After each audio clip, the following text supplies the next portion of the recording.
How's everyone this morning? Good, good, good. If there are folks on the phone, we are getting ready to start the pre-bid conference for RFP number 1100917, Video Streaming and Legislative Content Management Services. Again, my name is Donna Keating. I am the Media Services Manager with the Department of Technology Services. We will introduce the team now. I believe you all have signed in. If you are on the phone, please send an email to michelle.parsons@montgomerycountymd.gov to let us know that you are there and provide your contact information. Thank you. Michelle Parsons, Montgomery County Council. I'm the IT manager for the council. Nick Barry with Montgomery County Council, IT specialist. Hi, I'm Sarah Jambra. I'm with the Office of Procurement. Hi, I'm Les Alcantara. I'm a cable engineer. Hello, I'm Derek Kinney. I'm a digital media manager with County Cable Montgomery and Technology Services. Thank you. We had a sign-in sheet, I believe. Oh, you're with procurement. We ask that you sign in. If you have not, please pick up index cards so that you can write your questions on the index cards. And we have the question as you asked it so that we can respond. So we're going to start. Again, I'm Donna Keating, Media Services Manager. This is the team that will be answering questions. They are our content specialists here. And I'm now going to turn things over to Sarah. I'm actually going to give things to Jack first so he can get back to doing his wage program. Thank you, Sarah. Jack. Good morning. Thank you for coming out. Very briefly, this solicitation is subject to the living wage law. It's also known as the wage requirements law. Believe the associated documents. Is there a link in the solicitation, Sarah, or anything? Okay. There's a link in the solicitation to the one form that is a mandatory submission requirement, and that is the wage requirements law certification form. Okay, it's also known as a PMMD 177 in bureaucratic speak. It needs to be submitted with your proposal. We can't evaluate it without that form. Okay. Is anyone? I guess I should back up a second. Is anyone not familiar with the wage requirements law? I can give you a brief. You're not. Okay, good. That's fine. I'd just like to give you a brief synopsis of how we got to where we are today. Back in '04, the county council saw fit to pass the law, and what it is, it's a law designed to help lower scale workers contend with the high cost of living in Montgomery County, and it mandates that workers subject to the law on county services contracts be paid a stated minimum. Today, that minimum is $15.05 an hour. Okay, the rate resets every July 1st. And it's just pegged to inflation, so it's not a magical formula. It's just the CPIU of the Baltimore-Washington area that we use to calculate the rate every July. So that's really the sum and substance of the law. There is, to the awardee, a requirement that you submit quarterly payroll reports to the county. That, again, is mandated under the law. The payroll report form that we have is also on the website. Is the website in the solicitation, Sarah, somewhere? Or okay. If you just go to the procurement website, there's a living wage law block, if you will. There's like 9 blocks once you get to the site, and our block is on there, just living wage law, wage requirements. So one or the other, it's listed under, and there's a series of documents in there, and one of them is the form. You might want to familiarize yourself because it is some paperwork that needs to be done quarterly. I will tell you also, in the alternative, we will accept the payroll registers that you typically generate if it contains the required information. And the required information is a little more than what typically appears on a payroll register, but you can handwrite it in there as long as we have it. That's all that's necessary. The form it takes is secondary. So, I guess the other thing I can mention is if we do audit you and you are found to be in violation of the law, we can charge you for the cost of the audit. So please be aware of that. The county council saw fit a couple years ago to put some real teeth into the law, and that's one of the things they did. And that's really about it. Any questions? Okay. Thanks for coming. Best of luck. Thank you, Jack. Appreciate you. Information on the wage requirements law is on pages 2 and page 4 of the RFP. In fact, on page 4 of the RFP, you see web links for all of the documents and forms. I'm just going to talk a little bit about the procurement aspect of this. If you go to page 1, you guys will see in the second paragraph that you need to turn in 1 original and 7 copies of your proposal, including a flash drive for each, to our building, which is Office of Procurement, which is 255 Rockville Pike, Suite 180, Rockville, Maryland 20850. And this is due on November 21st, no later than 3 p.m. And that's a hard date and time. You guys turn in at 3:01, it won't be accepted. We actually had a closing yesterday, and people came in at 3:05 and had to turn around and take their stuff with them. And I will say, you guys came here today, like near our building, there's a lot of construction, so get there early, make sure you guys can get parking. And I just want to emphasize that 3 p.m., November 21st, 2019 is the date at that location, which is 255 Rockville Pike, Suite 180. Again, on the first page is Donna's information and my information. Both our phone numbers and email are on there in case you guys have any questions or concerns. And then I'm just going to kind of go through. So like Jack said, the living wage, and Donna said, is on page 2. There's links on page 4 that you guys should go through.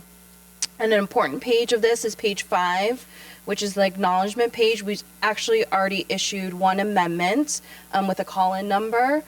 In this acknowledgement page, you can either sign the amendment when you turn in your proposal at the bottom, or you can sign this page and acknowledge that you received amendments. But any amendment, will be issuing another one with the questions from today, so everybody has a chance to see them and get the answers to them. And so you guys will have to acknowledge that and turn it in with your proposal. On page 6 is instructions, conditions, and notices. I would go through this if I were you, just kind of to see what you need, how to submit your proposals, and things of that sort. So I would also make sure you guys are registered vendors with Montgomery County on that same page 6. 4.1.1 is how to register as a vendor for Montgomery County. This, I will say, Alvin Boss is the program manager for the MFD program, which is the Minority Female Disabled program. And this is subject to MFD. So on our website, there is information on MFD, and in order to get the full points, if your organization is an MFD firm, which you can go to our website and see what we accept in order to be considered an MFD firm, then you will get 5 points. In order to get the full 10 points for this proposal, you would have to submit a plan with subcontractors that is above 17%. And you will see that in the scoring of this as well. So I just wanted to give you that. Page 8 is also the wage requirements law that Jack talked about. And then Donna will go through the meat of the RFP. And I just kind of want to go to the back of it. And page 29 is what I was talking about, the evaluation criteria. the MFD participation to receive those full 10 points. And if you guys have questions about MFD, again, Al Boss is the manager for that program, and he couldn't be here today, but his phone number is 240-777-9912. Or you can email me and I can direct your questions to him.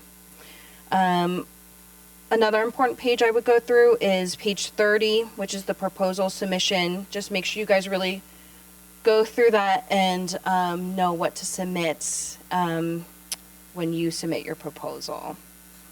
And that's it for me. Thank you, Sarah. Any questions so far? Okay, good.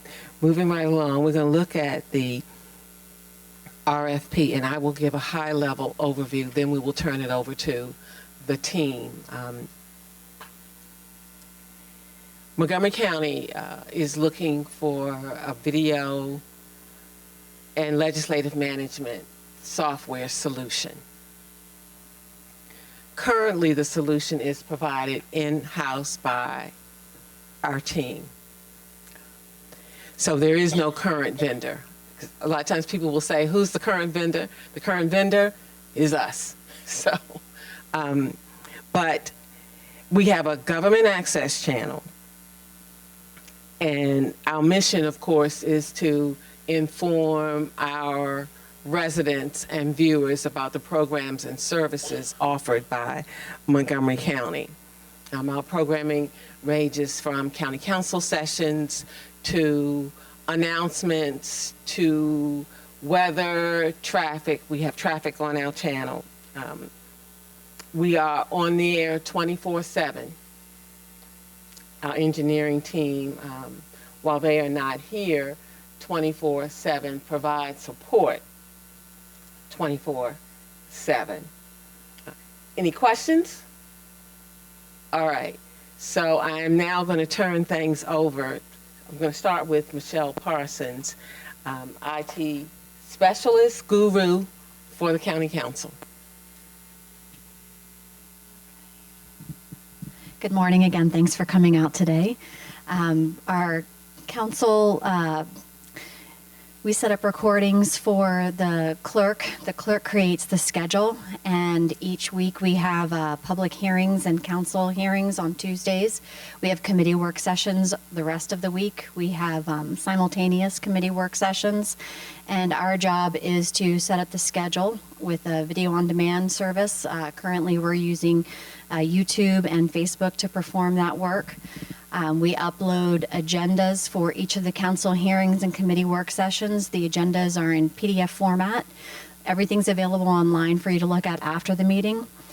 Let's see. So once the meeting happens, we actually have the hearings in this room. The clerk sits over here, and the session, they start the recording. The recording goes and is streamed live to our providers, in this case, YouTube and Facebook. The council hearings last all day, so they take a break.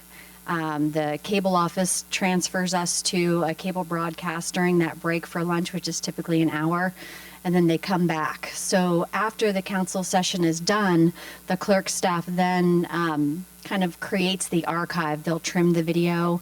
They'll add the minutes from the meeting once they're approved by the council president, and upload that content in addition to the council agenda. They'll trim the meeting and they'll create the archive. So right now on our public web page, let me see if I can get you to ours. Here's our home page, and one of the buttons is let me, for those that are dialing in, the web page is montgomerycountymd.gov/council. Under the watch live and archived meetings, we have kind of a legacy index page that shows all of the council sessions. And you can see that there's a link here for the YouTube page. So we're taking the visitor to YouTube. This is the council session. This is a playlist of all council hearings. We have a separate playlist for committee meetings. This is our first council. And below here is the agenda staff reports that I was mentioning earlier. So this is a short consent council agenda.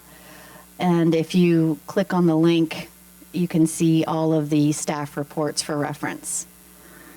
What we're missing from this provider is, from using the social media platforms, is a way to index the meeting. So for every item that's mentioned in the agenda, you used to be able to click on the agenda item and then it would fast forward the video to that section in time where the council's discussing that item. We've done without that for some time now, and I think it's sorely missed. So that wraps it up for what the council does. I feel like we're one of the cable office's customers. So they manage the infrastructure and we do all the scheduling. We work with them to schedule sometimes sessions that happen at the same time. So we would use the calendaring at the same time as them and make sure that we don't have any issues with overlapping. Any questions about the council's process for streaming and providing archived video?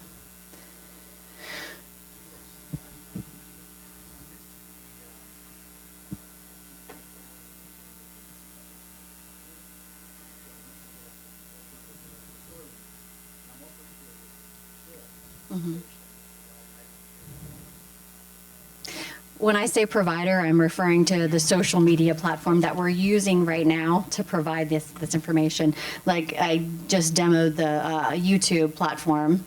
So we're streaming all of our council sessions and committee work sessions on YouTube.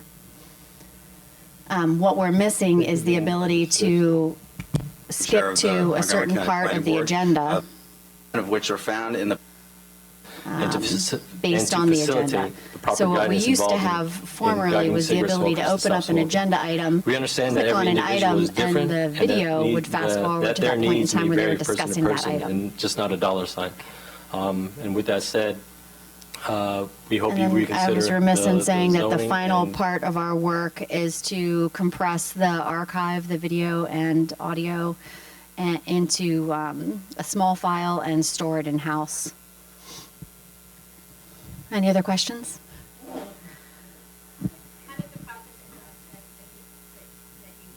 Up doing it.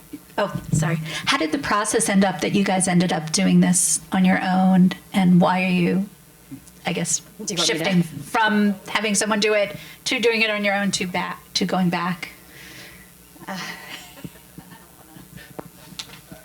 A contract with the vendor, our previous vendor, expired. And we looked at our services and rewrote the RFP. That's what happened. And so now here we are. And we provided the interim solution. Okay? All right.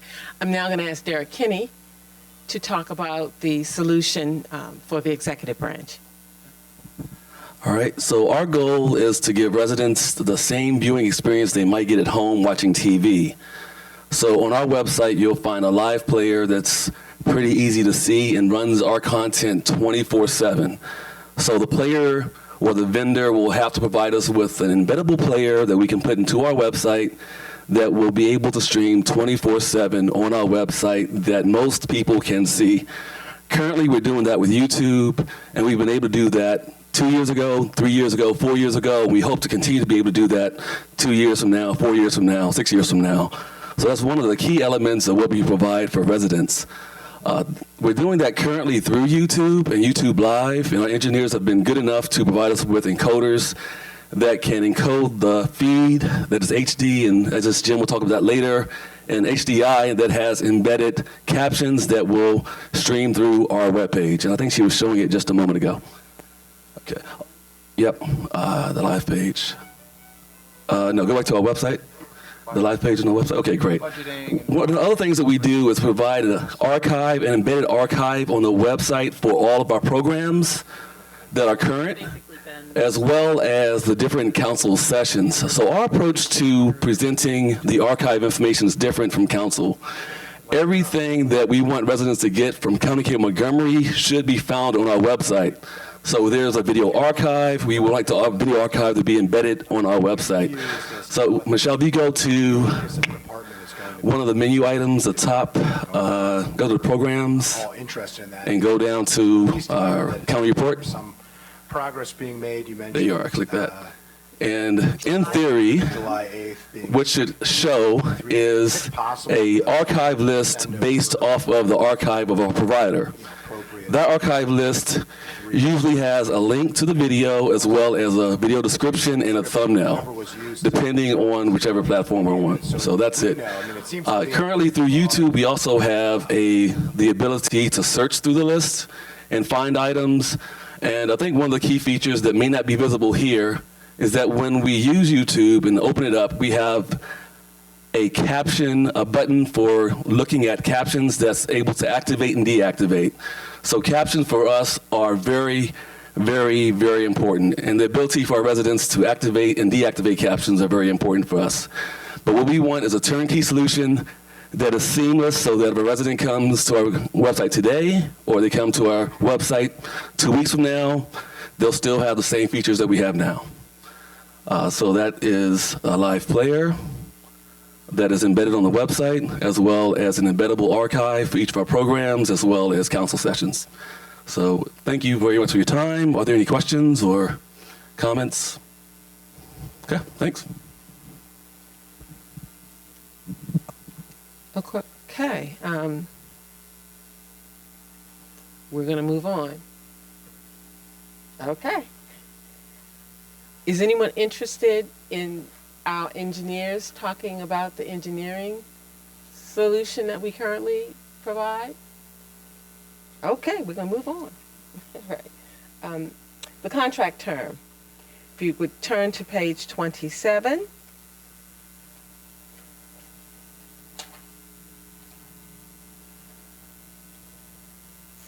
The effective date of this contract begins upon signature by the Director, Office of Procurement, and will end 1 year later. The Director may exercise this option to renew the term 4 times for 1 year each for support and maintenance. It is at the option of the Director of the Office of Procurement to renew the contract. That has no bearing on performance. It also is subject to fiscal appropriation. Any questions? Okay. How will the contract be awarded? You see, beginning on page 28, the method of award evaluation criteria. Sarah mentioned this earlier. I cannot stress enough, please read the evaluation criteria. Page 29 has the written proposal evaluation criteria. Please read it. When we say detailed services plan, including understanding and written explanation of how each element of the scope of services will be performed, and there are 20 points, we're looking for your understanding of how each element of the scope of services will be performed. Because remember, we have no idea. If you don't tell us, all we can do is look at what you say. Sarah already mentioned the MFD participation. Please understand, you either get the 10 points, right? Or you don't. Very simple. There's 100 points there. Understand that the QSC on page 28, 7.1.3, the 7.1.2, I'm sorry, for the written proposal, you must achieve a minimum of 70 points in order to even get to the interview process. The interview criteria is listed on page 29. If you make it to the interview, You have to demonstrate to us that you understand what the services are needed. Because remember, we are scoring your proposal. First, you got to tell us in writing. Then you have to demonstrate, and it will be scored on what you tell us. Even if someone is in this room and we have experience with your product, that has no bearing on where we are today. Questions? Okay. Number 3, demonstration of a minimum of 3 years experience. We are looking to see what you have done. Again, I cannot stress, as Sarah talked about, people coming in at 3:01, people submit proposals to us, and all we can do, even if we are familiar with your product, all we can do is say, this is what you told us, and this is how we're scoring you. Okay, any questions? Okay. Note that 7.1.3, the award recommendation, a minimum combined written and interview score of 220 points. And again, it notes that you must have achieved at least 70 points in the written. Okay. Proposal submissions. Sarah mentioned this. You have to submit the things that are listed. Yes. Sure.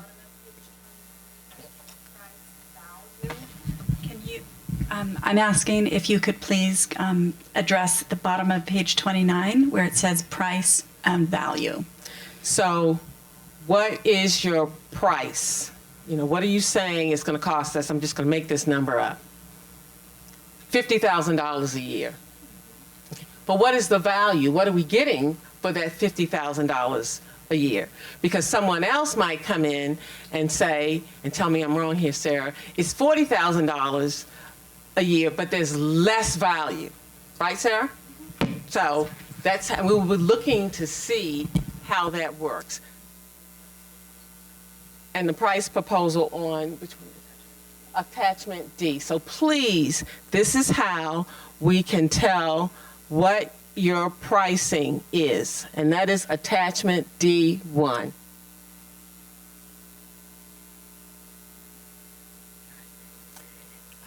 Any questions?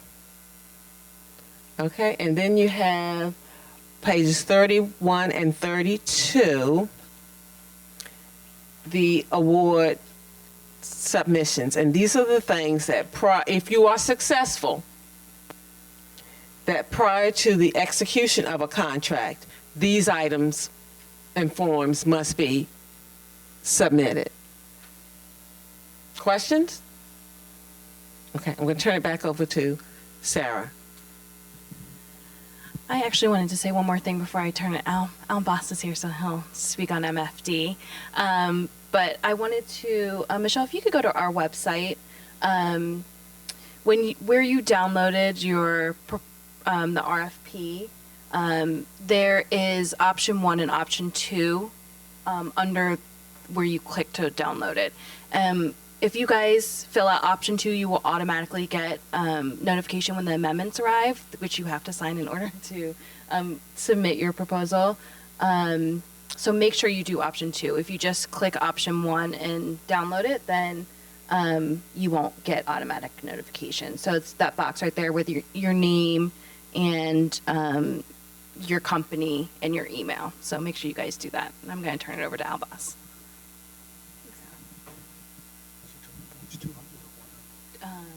200 for interview and 100 for written. Okay. All right, thank you. Good morning, everyone. My name is Al Boss, and I'll be the one that will be assisting you as it relates to the evaluation points and how they will be scored and what I can do to assist you as it relates to achieving, or I should say in this case, to get the points exceeding the goal. The goal for this particular RFP is 17%. 17% of the total value of the contract value for the life of the contract. With that said, you're going to be required to exceed that goal in order to get the 20 points. It's 10% of the total value of the evaluation points, which I think in this case is 200 points for your written evaluation, and that's 20 points for MFD participation, and it will roll automatically over to your interview, so you don't have to interview for the same thing that you got awarded for the evaluation points. So that's 100, so you will get 10 points automatically should you exceed the goal with minority participation. Now, if you are a certified minority firm by one of the 5 certifying agencies that we recognize, you will automatically get 5 points. Half of the 5 points for the interview, which is 5, and half for the, which is 10 points for the written evaluation. We're not going to restrict you by any means as it relates to the good types of goods or services that you can purchase from a certified minority firm. You can buy or purchase any goods or services in support of the contract that you see fit for its life or during the contract period. But to get the points, you must submit a plan up front. If you are a non-certified or non-minority business, to get the points in each category, full points for each category, you must exceed the 17% goal. Now, as I mentioned, that you can purchase any types of goods or services in support of what you're doing. It does not have to deal directly with the services that you're going to be providing. You can purchase materials, supplies, consulting services, IT products or IT services, anything that you see fit that will support you in your endeavor of the contract. Resources. To identify the certified minority firm or firms, and let me just say what constitutes a certified minority firm. They must hold one of the 5 certifications that we recognize, and on our website, you can go to the Office of Business Relations and Compliance section and go to MFD, and we'll have the certifying agencies there. But they are Maryland Department of Transportation, the SBA 8A certification, the WBEC, which is the Women's Business Enterprise National Council, City of Baltimore, and the Capital Region Minority Supply Development Council. Either one of those 5, that these firms must hold one of the 5 certifications. Now, you must submit this with your proposal in order to be given any kind of consideration with respect to getting those points. The resources are, well, there's me, of course. You're more than welcome to come into my office unannounced, okay, and sit down with me, and I can assist you in identifying minority firms with respect to you identifying the areas or tasks that you need them in support of what you're doing. You could go to either one of those 5 agencies or entities to source their certified minority vendors, engage them. You could also go to our available website, for which we have a database of all our certified vendors as well as non-certified vendors. But if you would go to www.mcipcc.net, that will get you to what is called the CVRS, or Central Vendor Registration System. Oh, thank you very much. Right there. And if you would click on search to the table contents there. Oh, this is very helpful. Very helpful. Okay, make my job easy for the first time in my life. And you see the search for, and you'll search for minority, female, disabled owned business, and you put that in the box. Then you come down to search for, and it's going to be by commodity or products / products. Then you're going to click on go. And you see to the extreme right, shaded in green, okay, NIGP code Lookup, that stands for National Institute of Government Purchasing. Those are codes that we use, and it will take you to a search engine. You're more than happy to engage that by putting it in that search engine, and you can play around with it, the types of goods or services that you're looking for. If it's janitorial, it'll pull up everything in janitorial from services to products, okay?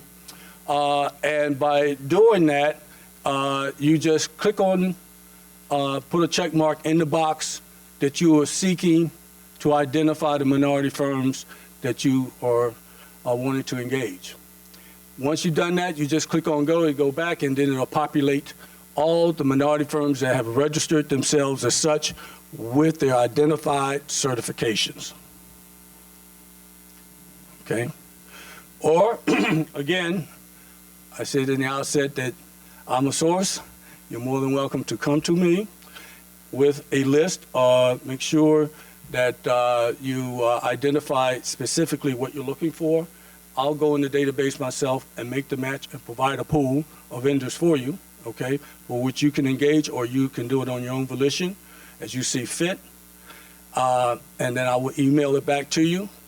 If I'm taking too long, please stay on me. You're more than welcome to come in, make phone calls, do whatever it takes in order to get what you need, okay? At this juncture, do I have any questions? Well, thank you very much for your time, and I wish you luck. Thank you, Al. Any questions? We do have a question via email. Is there a requirement for agenda management? Short answer, yes. Please send it. We don't have any more questions, do we? Via email. I saw Lars, but he hasn't sent anything, has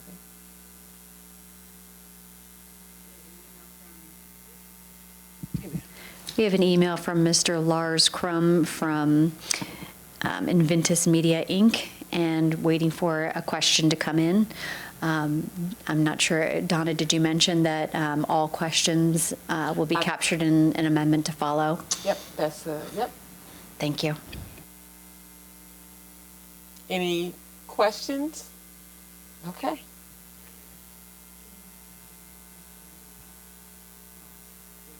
Yes. Mm-hmm. Mm-hmm.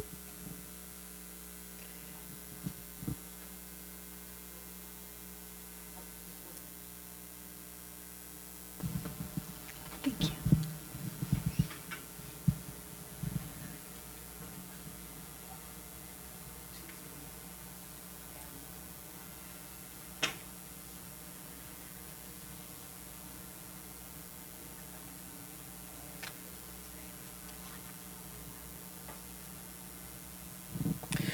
So, per the agenda, please, if you have any questions after you leave here, if you find, oh, I should have asked, please send an email by 5 p.m. tomorrow, which is Thursday, November 7th, to Sarah or myself.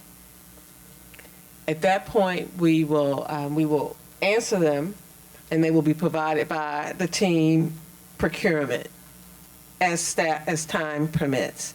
So please send them by 5 p.m. because again, if they come at 5:15 on Thursday, sorry, we'll do our best to answer them. It's just in all seriousness. If they come on Friday and it's now noon on Friday, because it is a short week, we're going to try and get that amendment out as soon as possible.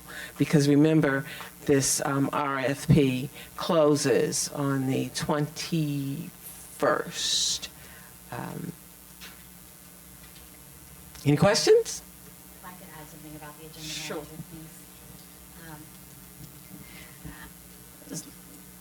Regarding how the clerks handle the agenda right now, everything is done in Word.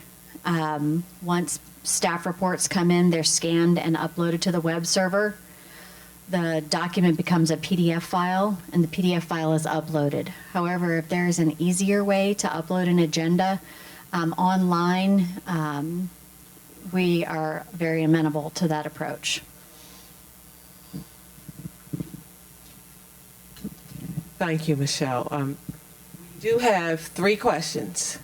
For the 24/7 streaming and or archiving, is there an interest in also extending the videos to over-the-top devices such as Roku, Fire TV?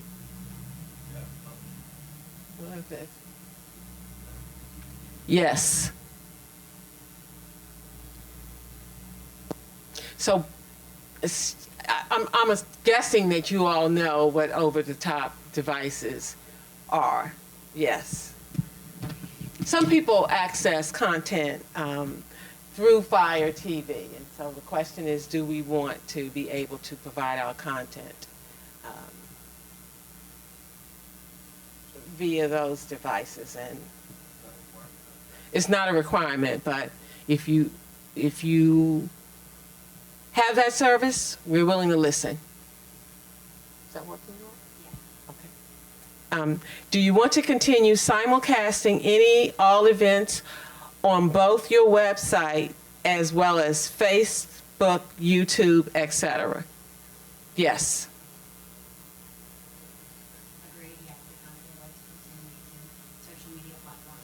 Okay. So the council would like to continue using social media platforms as well as the executive branch.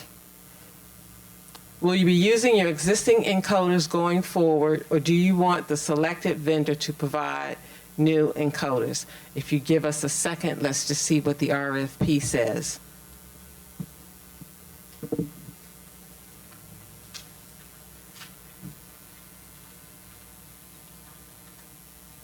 On page 15 is listed the encoders that we are currently using. Engineering?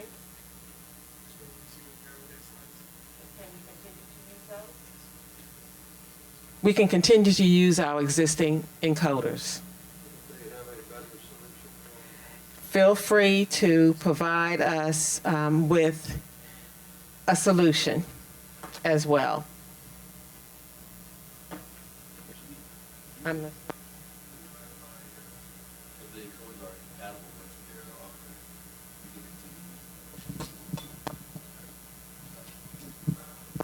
I believe currently we're using RTMP on our encoders.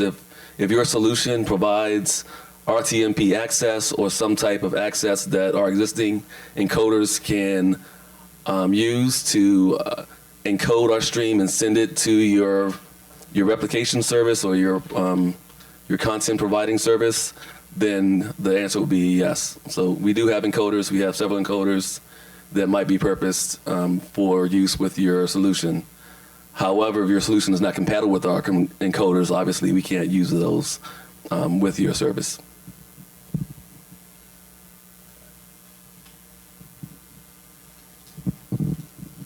There's more information on page 21 that talks about the encoders and what the encoders must be able to do.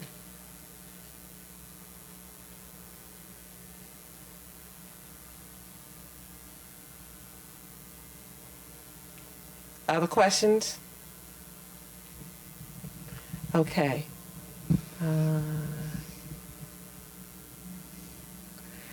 How many unique events do you have in your existing video archive to be brought into the new system? That's the first question. I think we probably need to do a little bit of research on that one. Yes. Okay, so we'll have to look for the amendment with the answer to that question. How are these available to the new vendor to import into the system? We probably have to do some research as well. If you are, and I'm stepping out of my league. I push papers for a living, so I'm gonna have to turn to the engineering team here. But I think the answer is, if you are successful, then we will work with you to figure out how, from a technical perspective, to move the videos, correct? Okay. I've been listening all these years, so, yes, sir. Do you want us to submit other questions? Do you want us to submit the other questions via the index cards, or should we be asking questions as we go here? We can, yes, if you have questions, yeah. So ask us your questions, and then we will collect the index cards at the end as well. Okay. I guess just in reference to that last point you were making regarding grabbing that content, the video archives, do you have any idea of what size, how many terabytes of video we're talking about? I believe we're close to 2 terabytes, or maybe exceeding that. We archive all of our content in perpetuity from the past as much as possible and moving forward. So we will keep our archives. That includes council sessions, programs, et cetera. Thank you. You have more?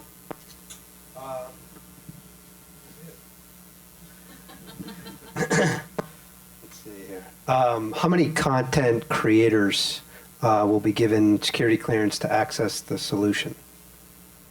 Say under 10? It depends on the approach, the recommended approach. However, we will have a combination of the executive team as well as the council team and the clerk's office. So you'll have different types of users, including lower end users that will be using the agenda management solution, if any. So that's not really a true answer, but I would say, I would assume it's close to 10, and very likely it will exceed 10 in terms of users, but different types of users. In terms of admins, those will be less than 10, or super users and less than 10. Okay. Let's see. Like Derek said, it's a function of what roles you have in the platform that you're providing. So if you have an administrator role and an end user role, those numbers would change. Okay, yeah, I think we'd just like to get to a ballpark of how many total would be involved at some point. Is that fair? I think if you can give us a list of roles that you have available, we can get that number to you. Okay, great.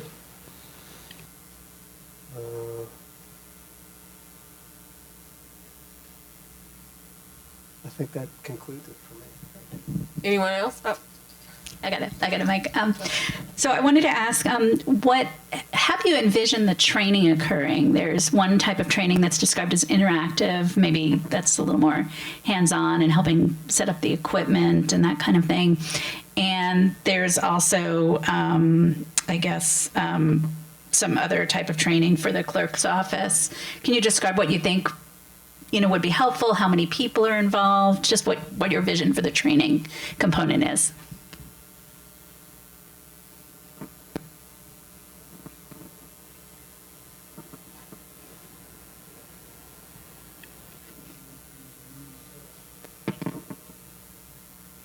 So I would say that I can only talk about, and Michelle, jump in here.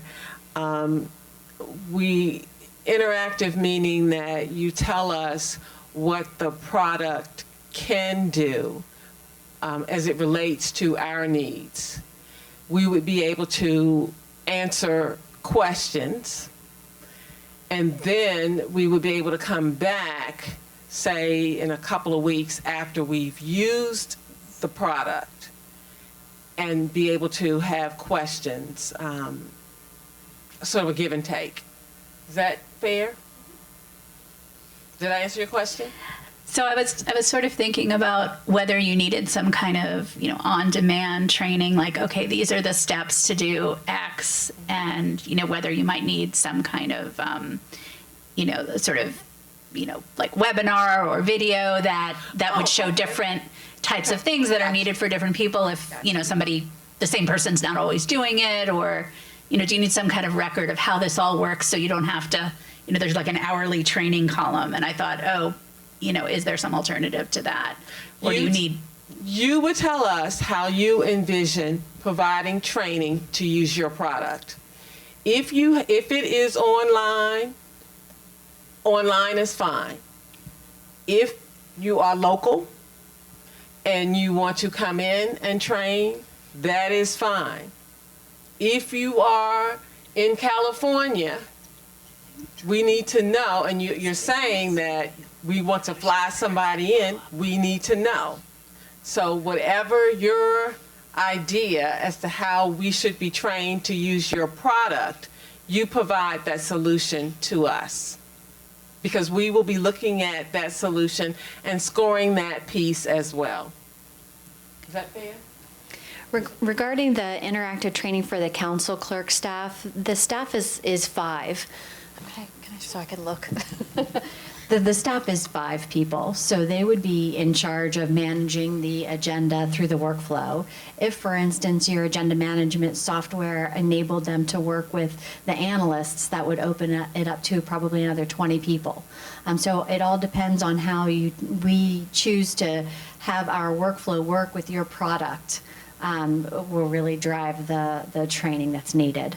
As far as the engineering training that we've received in the past, we've had some products on site that were delivered, but no one came on site to kind of install it and configure it and help us learn how to use it. So I think that's what we're trying to get this time as far as the engineering training goes. We want to understand from A to Z, how does your product work? And then just one follow-up question.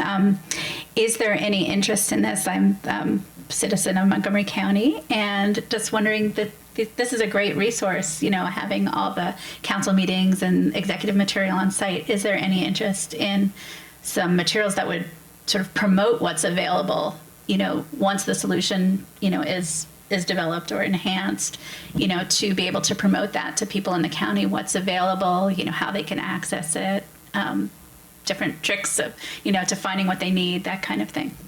So the scope of services for this RFP are listed within this RFP. I'm guessing that's probably not answering your question, but that's how I have to answer your question.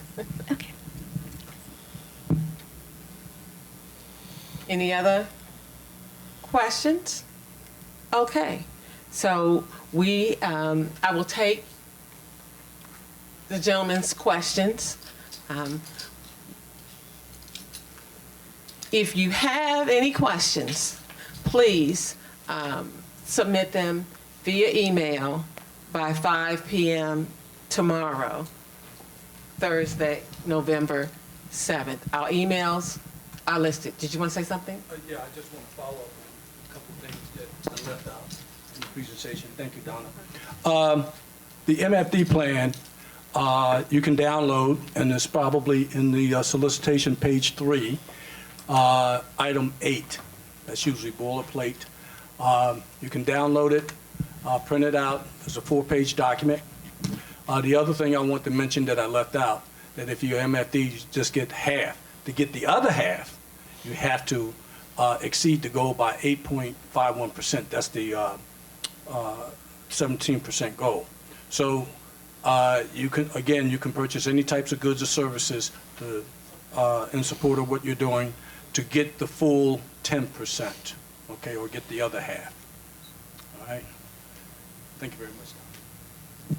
Thank you, Al. There was another question. Can we propose software encoders instead of hardware encoders for the required solution? Propose your proposal. Gotcha. That's why I left that out. Okay. Did Derek have a question? I think it's worth mentioning that we are a very accessible county. We want to ensure that all residents are able to access our content. Therefore, captioning to us is absolutely essential. And the way that captioning is available and the way that it's processed from engineers is essential. So if I give any type of advice in looking at the RFP, really examine the technical workflow for captioning, as well as what we expect from captions to be provided along with our content.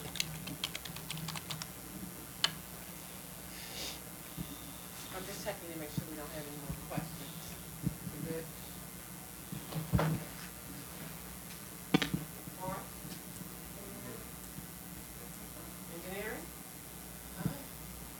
I thank you all for coming, and we look forward to seeing any questions you may have.